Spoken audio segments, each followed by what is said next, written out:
Friends, मेरा नाम doctor Shweta Patel है। मैं गायनेकोलॉजिस्ट एंड आईवीएफ स्पेशलिस्ट हूँ। लास्ट 10 ईयर से मैं ये फील्ड में काम कर रही हूँ। आज हम डिस्कस करेंगे आईवीएफ की प्रोसीजर क्या होती है, उसमें कुछ रिस्क है कि नहीं, उसके लिए क्या क्या प्रिपरेशन करनी होती है। तो लेट्स अंडरस्टैंड आईवीएफ होता क्या है। IVF means in vitro fertilization, मतलब एम्ब्रियो को बाहर लेबोरेटरी में डेवलप करना। और सिंपल लैंग्वेज में बताऊँ तो बच्चे को बाहर लेबोरेटरी में डेवलप करना। तो आईवीएफ को करवाने से पहले हमें क्या क्या प्रिपरेशन करनी होती है। तो बेसिक एक ट्रांसवेजाइनल सोनोग्राफी हम सेकंड डे ऑफ पीरियड को एडवाइस करते हैं, जिसमें हम ओवरीज को देखते हैं कोई सिस्ट है कि नहीं, एंट्रल फॉलिकल काउंट कितना है, यूट्रस कैसा है और कोई इश्यूज है कि नहीं। उसके साथ साथ हम थोड़े हार्मोनल टेस्ट करवाते हैं, जिसमें FSH, LH, TSH, prolactin, AMH and estradiol checkup करवाते हैं। उसके साथ साथ हमें एक हस्बैंड सीमेन एनालिसिस रिपोर्ट भी चाहिए कि sperm count, motility and morphology कैसी है। तो ये है बेसिक प्रिपरेशन। फिर जब हम पीरियड का सेकंड डे होता है, उसके लिए हम ओवेरियन स्टिमुलेशन स्टार्ट करते हैं। उसके लिए हम गोनेडोट्रोपिन इंजेक्शन यूज़ करते हैं। जो ओवेरियन स्टिमुलेशन प्रोसीजर है वो अप्रॉक्सीमेटली 8 to 10 डेज का चलता है। उसके बीच में हम 2 से 3 बार फॉलिकुलर मॉनिटरिंग करते हैं। जब फॉलिकल्स है वो 18 to 20 mm साइज के डेवलप हो जाते हैं, तो हम ट्रिगर देके ओवम पिकअप प्रोसीजर करते हैं। तो जब हमारा नेक्स्ट स्टेप है कि आईवीएफ में कौन कौन से स्टेप्स रहते हैं, तो एक तो ये हुआ ओवेरियन स्टिमुलेशन, जिसमें गोनेडोट्रोपिन इंजेक्शन लगते हैं। दूसरा स्टेप हुआ ओवम पिकअप है वो अंडर एनेस्थीसिया करते हैं। उसमें कुछ पेन नहीं होता, उसके लिए पूरे दिन हॉस्पिटलाइज रहने की ज़रूरत नहीं होती है। उसको में हम 3-4 घंटे में ही घर जा सकते हैं। उसके लिए कोई कट या स्टिचेस नहीं होते हैं। ओवम पिकअप है वो हम ट्रांसवेजाइनली विद स्पेशल एस्पिरेशन पंप की मदद से हम जो फॉलिकल्स डेवलप हुए उसके अंदर का फ्लूइड एस्पिरेट कर लेते हैं और फिर उसमें से हम एग आइसोलेट करते हैं हमारी आईवीएफ लेबोरेटरी में। तो ये हुआ ओवम पिकअप और प्रोसीजर। उसके बाद जो है आप दर्दी जो है वो घर जा सकता है। उसमें से जो भी एग रिट्राइव हुए हैं उसमें हम आईवीएफ और इक्सी की मदद से एम्ब्रियो डेवलप करते हैं हमारी लेबोरेटरी में।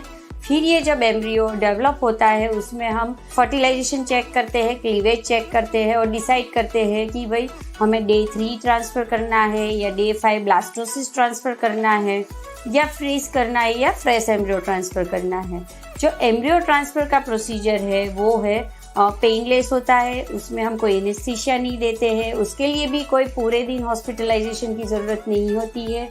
एम्ब्रियो ट्रांसफ़र में हम जस्ट एक एम्ब्रियो ट्रांसफ़र कैथेटर में एम्ब्रियो लोड करके उसको यूट्रस में ट्रांसफ़र करते हैं। इसके लिए हम पेशेंट को यूरिन होल्ड करने की एडवाइस करते हैं और पेशेंट 3-4 घंटे के बाद अपने घर वापस ट्रैवल कर सकता है। तो ये जो बेसिक स्टेप्स है आईवीएफ प्रोसीजर के रिलेटेड वो मैंने आपको बताए। अब दिमाग में हमें ये क्वेश्चन आता है कि किसको आईवीएफ करवाना चाहिए। तो अब मैं रीज़न के बारे में बात करूँ तो अगर हम 100 कपल को रहते हैं कि भाई जिसको आईवीएफ की ज़रूरत है, तो 30% में फीमेल जवाबदार है, दूसरे 30% में मेल जवाबदार है और रेस्ट 40% में या तो दोनों जवाबदार है या कोई अनएक्सप्लेन रीज़न है। सारे रिपोर्ट नॉर्मल है पर फिर भी प्रेगनेंसी कंसीव नहीं हो रही है। अगर हम फीमेल फैक्टर्स की बात करें तो दोनों फेलोपियन ट्यूब्स ब्लॉक हो, एंडोमेट्रियोसिस और चॉकलेट सिस्ट का प्रॉब्लम हो, पीसीओडी का प्रॉब्लम हो, पुअर ओवेरियन रिजर्व हो, अगर एक फ्रीजिंग करवाना है जैसे लेट मैरिज करना है या लेट प्रेगनेंसी प्लान करना है, तो हम एक फ्रीज करवा सकते हैं और उसको लेटर ऑन आईवीएफ की मदद से प्रेगनेंसी रख सकते। या हमें कोई कैंसर डेवलप हुआ है और हमें अपने एक फ्रीज करवाने हैं ट्रीटमेंट से पहले, तो भी हम एक यूज़ कर सकते हैं लेटर ऑन। तो ये है फीमेल फैक्टर्स। ऐसे ही मेल में जैसे स्पर्म की क्वांटिटी, जैसे कि काउंट जो है वो डाउन है, मोटिलिटी डाउन है, एबनॉर्मल फॉर्म्स ऑफ स्पर्म ज़्यादा है या एजोस्पर्मिया है कि जिस केस में हमें टेस्टिकुलर बायोप्सी की मदद से स्पर्म रिट्राइव करने हैं, तो उस केस में हम आईवीएफ की मदद से, इक्सी की मदद से प्रेगनेंसी प्लान कर सकते हैं। तो ये हुए बड़े बड़े कारण जिसमें हमें आईवीएफ की ज़रूरत होती है। काफ़ी सारे पेशेंट ऐसे हैं जिसमें सारे रिपोर्ट्स नॉर्मल है और हम ऐसा बोलते हैं कि अनएक्सप्लेन इनफर्टिलिटी है, तो ऐसे केस में भी आईवीएफ इक्सी ट्रीटमेंट से काफ़ी अच्छा रिजल्ट हमें मिलता है, क्योंकि बहुत सारे ऐसे रीज़न हैं जो अभी हम आइडेंटिफाई नहीं कर सकते हैं। तो ये हुई रीज़न। अभी जब भी हम आईवीएफ के बारे में सोचते हैं तो सबसे पहला हमें डर होता है कि इसमें कोई रिस्क है, मैं आईवीएफ कराऊंगी तो आगे जाके मुझे कोई प्रॉब्लम होगा।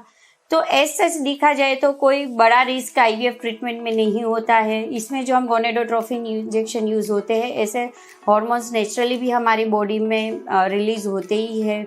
और ये प्रोसीजर में जो ऑपरेटिव रिस्क होता है, जैसे ओएम पिकअप प्रोसीजर है, वो अंडर एनेस्थीसिया करते हैं, तो थोड़ा बहुत अगर होता है तो एनेस्थीसिया का रिस्क होता है, या फिर प्रोसीजर रिलेटेड रिस्क रहता है, जैसे कि फॉलिकल्स के अंदर हेमरेज हो जाता है, या फॉलिकल्स में से ब्लीडिंग होता है, किसी को ओवेरियन टॉर्जन हो सकता है, या किसी को जो आजू बाजू के वाइटल स्ट्रक्चर जैसे कि ब्लैडर है, यूरेटर है, या जो रेक्टम है उसमें इंजरी होती है अगर कुछ एडेशंस वगैरह रहता है। But this all are very rare complication, तो कुछ ज़्यादा डरने वाली बात नहीं होती। एक लोगों के दिमाग में और भी डर है कि जैसे ये जो ओवेरियन स्टिमुलेशन के लिए हम इंजेक्शन यूज़ करते हैं तो उससे आगे जाके कैंसर डेवलपमेंट का रिस्क रहता है। इतना कॉमन नहीं है। हमने अभी तक की जो हमारा एक्सपीरियंस है, तो 2-4 बार अगर आप आईवीएफ के लिए ओवेरियन स्टिमुलेशन के इंजेक्शन यूज़ करते हो तो उससे एकदम से कैंसर का रिस्क नहीं बढ़ जाता। बट फिर भी जो लेडीज़ ने इनफर्टिलिटी की ट्रीटमेंट ली है, चाहे वो आईवीएफ हो या कोई और छोटी मोटी मेडिकल ट्रीटमेंट हो, उन लोगों को रेगुलर अपना स्क्रीनिंग करवाना चाहिए। जैसे मेमोग्राफी करवा सकते हो, पेप स्मीयर करवा सकते हो, और एंडोमेट्रियल लाइनिंग चेक करवा सकते हो। तो एज सच देखा जाए तो कोई गंभीर रिस्क नहीं है। ये प्रोसीजर बहुत इजी है, खाली उसको समझना है और उसका यूज़ करना है। तो ये मैंने ब्रॉडली आपको आईवीएफ की प्रोसीजर, उसके रिलेटेड रिस्क, उस किस केस में करवाना चाहिए, उसके बारे में आपको माहिती और जानकारी दी है। अभी आपको इसके बारे में और कुछ भी डाउट्स या क्वेरीज रहते हैं तो आप हमें कांटेक्ट कर सकते हैं। Thank you so much.